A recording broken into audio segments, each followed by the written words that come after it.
Inspector Lucky had tasked Officer Audu with the practicalities of the investigation before departing Abuja to Uyo. These included securing the crime scene, coordinating with the medical authorities, and verifying the medallion's condition. Hope and apprehension mingled within Lucky as they reached the psychology department in Uyo. Their quest for Saint, the final year student, led them to a group of fellow students. A male student's account confirmed that Saint had been spotted leaving the premises with his girlfriend. The students, likely awaiting their next class, provided valuable information. Lucky's curiosity prompted him to question Saint's departure during potential lecture hours. Confirmation of Saint's enrollment in the psychology department intensified their interest. Gratitude and urgency intertwined as the detectives left the campus to trace Saint's given address. Lucky's desire to prevent further calamities drove him to prioritize their mission over idle speculation. On separate commercial bikes, they embarked on the journey to Udo Street. Upon arrival at house number 10, they settled with the bikers. However, Lucky's attention shifted to the familiar figure of the bald young man in the distinctive red robe observed earlier at the university. The monk-like figure's gradual approach piqued their intrigue. The detectives approached a nearby food vendor to verify Saint's residence.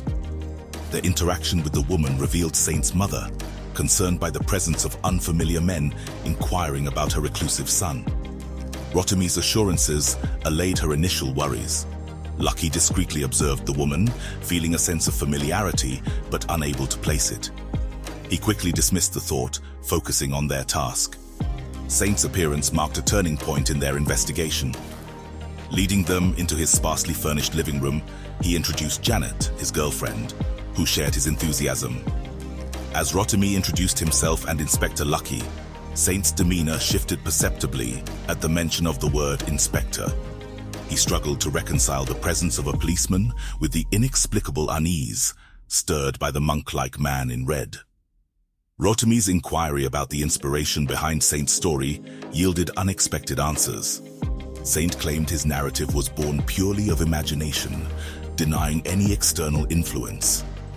Inspector Lucky, skeptical of this response, believed there was more to the story than Saint was revealing. Inspector Lucky's theory of Saint encountering real-life counterparts to his fictional characters resonated. However, the lack of recognition from Saint toward the inspector himself added to the mystery. Saint's confusion deepened, his discomfort evident. Rotimi decided to be transparent, revealing the unsettling truth to Saint. The story he had penned was manifesting as real-life events in Abuja. Deaths and occurrences mirrored those in his narrative, compelling the detectives to seek his insights. Saint's excitement dissolved into disbelief as he grappled with the idea of his imagination causing harm. Janet's distress grew as the implications sank in. The boundary between fiction and reality had blurred, and her well-intentioned actions had unintended consequences. The mention of Inspector Lucky's name in Saint's story brought to light a crucial connection. Saint's recollection of how he had portrayed the inspector became central. Janet, recalling these details, further intensified the eerie nature of their investigation. The detectives clarified that the series of events in Saint's story began on the same day Janet had started sharing it online.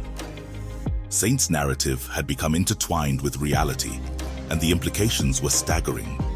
Saint's sense of helplessness intensified as he grappled with his role in the unfolding events. Inspector Lucky's compassion emerged as he assured Saint they sought his assistance rather than implicating him.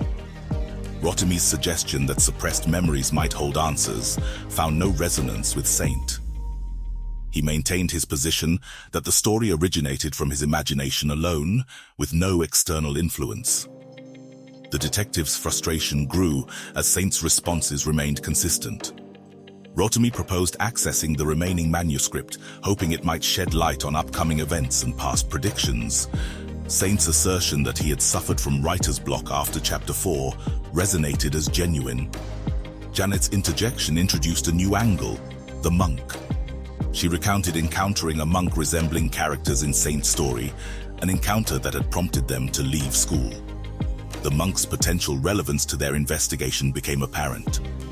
The detectives, Janet and Saint, ventured outside to find the monk standing across the street, emanating an enigmatic aura.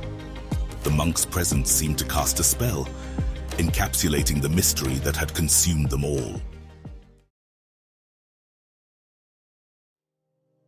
The arrival of Odion triggers a pivotal dialogue among the characters.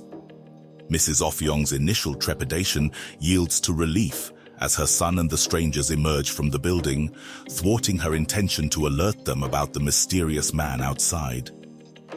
Janet recognizes Mrs. Offyong's distress and attempts to provide solace, despite her own apprehensions.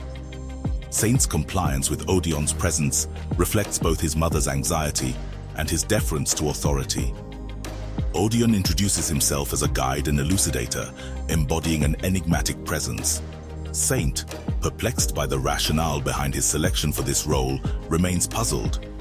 In response to this, Rotimi suggests moving their conversation indoors, considering Mrs. Offyong's escalating unease. As her anxiety escalates into cries, Janet's attempts to console her fall short. Saint reassures his mother, and they all enter the building, though leaving her with lingering worry. Inside, in the sitting room, Odion's gaze remains fixed on the trio, intensified as Janet enters the room. It's as though he is meticulously assessing them collectively. Unbeknownst to others, Odion engages in a subtle analysis, seeking malevolent tendencies within them. However, the tumultuous circumstances obstruct his ability to engage in deep meditation, rendering him somewhat bewildered. Engaging in a conversation with the writer in the presence of others wasn't initially part of his plan, leading him to question the wisdom of this decision. A palpable silence envelops the room until Rotimi, convinced of Odion's significance, initiates the dialogue by inquiring about Odion's identity. With composed demeanor, Odion cryptically discloses that he is present due to the writer. This enigmatic statement captures everyone's attention, fostering an atmosphere of intrigue and anticipation. Saint's visible surprise prompts him to question the purpose of their encounter. Odion's response maintains the enigma, elucidating that Saint was chosen by the gods owing to his potent spiritual energy. Rotimi's curiosity persists as he links Saint's story to the actual events transpiring in far-off Abuja. Odion's revelation carries profound implications. The events recounted in Saint's story were destined to occur. They didn't occur because he wrote them, but were written because they were predetermined. This revelation alleviates Saint's burden, as he realizes that his writing didn't instigate these events. The weight of this revelation diffuses, replaced by a sense of calm. Janet's anxiety recedes, and Inspector Lucky finds solace in Odion's elucidation. Delving further, Odion explains Saint's exceptional role as possessing knowledge slightly ahead of events and the power to influence their course. Transitioning to the subject of the medallion and the monastery, Rotimi's inquisitive nature comes to the fore. Odion unveils a captivating truth. The guardianship of the medallion constitutes the very purpose of their existence. This revelation deepens the mystery, as it hints at a profound responsibility tied to the medallion. Odion takes a liking to Rotimi's probing questions, implying that Rotimi could have excelled as a monk. He delves into the inception and purpose of the monastery. The inception coincided with a historical milestone, the aftermath of the Second World War. Odion reveals a remarkable connection between divine discord and human conflict during this period. The gods' strife culminated in global turmoil, mirrored by humanity's chaos, which continued even after the gods' discord ceased. The revelation prompts a sense of awe and confusion among the listeners. The link between the Second World War and the medallion's significance remains elusive, urging them to delve deeper into Odion's narrative. Odion's explanation unfolds, revealing that divine concerns during the gods' conflict led to a temporary solution involving the medallion. Gaul, the instigator, was rendered powerless by entrapping his malevolent energy within the medallion. This measure aimed to prevent his influence from corrupting other gods. To ensure the medallion's safety, it was concealed among humans, marking the end of the human crisis linked to the Second World War. Rotimi's astonishment is palpable as his journalistic acumen meets these astonishing revelations. He turns the conversation toward the nature and origin of the monastery. Odion provides a detailed account of how the gods sought a peaceful sanctuary for the medallion, selecting Africa due to its tranquil ambience. The virtuous Ibibio people were entrusted with safeguarding the medallion, and a pure-hearted man was chosen to establish the monastery. This revelation of the monastery's origins emphasizes the role of secrecy and the inevitability of revelation. Janet's curiosity persists as she seeks insights into Saint's role. Odion's response remains cryptic, underscoring that only the gods comprehend their choices. Saint's role entails following the predetermined path set by the narrative, with Odion guiding him along this journey. Amid Saint's creative struggles, Odion's confusion deepens.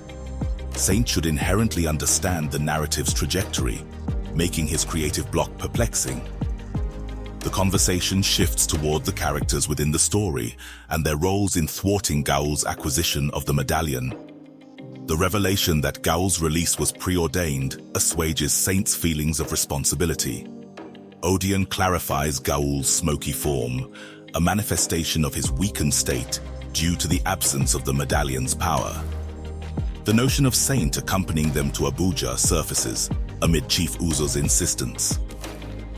Rotimi's phone call with Chief Uzo leads to promises of support for Saint's family and education if he agrees to come to Abuja and help with the investigation.